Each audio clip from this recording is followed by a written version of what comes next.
Assalamualaikum warahmatullahi wabarakatuh. Salam kompetensi. Selamat bertemu kembali dengan saya, Mahmudan Sadik. Pada video kali ini, kita akan membahas pelatihan staf ahli kepala daerah dengan mata pelatihan diplomasi organisasi.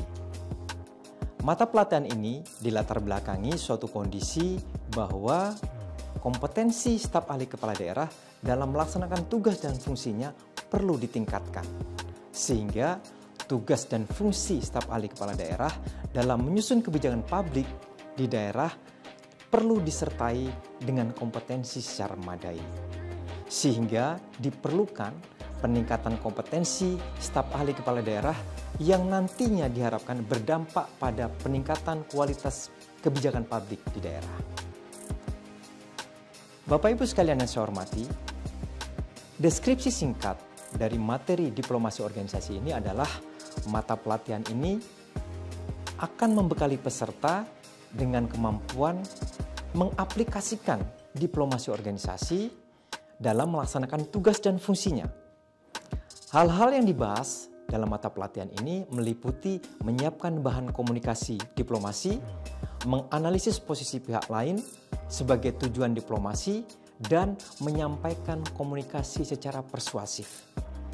Mata pelatihan ini disajikan secara interaktif melalui metode belajar mandiri secara daring, ceramah singkat, diskusi, studi kasus, simulasi, menonton film pendek, demonstrasi, kerja kelompok, dan kerja individu. Keberhasilan peserta dinilai dari kemampuan peserta dalam mengaplikasikan diplomasi organisasi dalam melaksanakan tugas dan fungsinya dengan baik.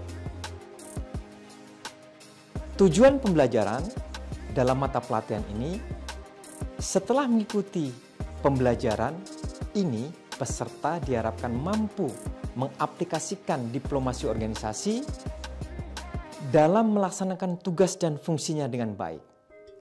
Indikator keberhasilan dari mata pelatihan ini adalah setelah mengikuti pembelajaran ini, peserta diharapkan dapat 1. Menyiapkan bahan komunikasi diplomasi, 2. Menganalisis posisi pihak lain sebagai tujuan diplomasi, dan 3. Menyampaikan komunikasi secara persuasif. Selanjutnya adalah materi pokok dan submateri pokok. Materi pokok yang pertama, menyiapkan bahan komunikasi diplomatis dengan submateri pokok. Yang pertama, pengertian komunikasi dan komunikasi organisasi. Yang kedua, pengertian diplomasi organisasi. Yang ketiga, identifikasi tujuan komunikasi, pemangku kebijakan, aspek politis, dan hal sensitif. Yang keempat, melakukan riset pemangku kepentingan. Dan yang terakhir adalah menyiapkan bahan komunikasi. Kemudian materi pokok yang kedua adalah menganalisis posisi pihak lain sebagai tujuan diplomasi. Materi ini terdiri dari submateri pokok, yaitu evaluasi tingkat kompleksitas komunikasi, kemudian identifikasi keberpihakan, penolakan, dan netralitas, kemudian pemeriksaan bahan komunikasi terkait dengan subtopik, inklusivitas dan eksklusivitas yang berpengaruh, nilai sosial budaya, pendirian, dan asumsi. Kemudian memastikan reliabilitas dan kebenaran bukti dan sumber yang diacu. Dan yang terakhir, submateri pokok ini adalah uji validitas dan penarikan kesimpulan. Materi pokok yang ketiga yaitu menyampaikan komunikasi persuasif dengan submateri pokok yang pertama, uji validitas dan penarikan kesimpulan. Yang kedua, pendekatan komunikasi. Yang ketiga, analisis resiko. Yang keempat, respon argumen pihak lain.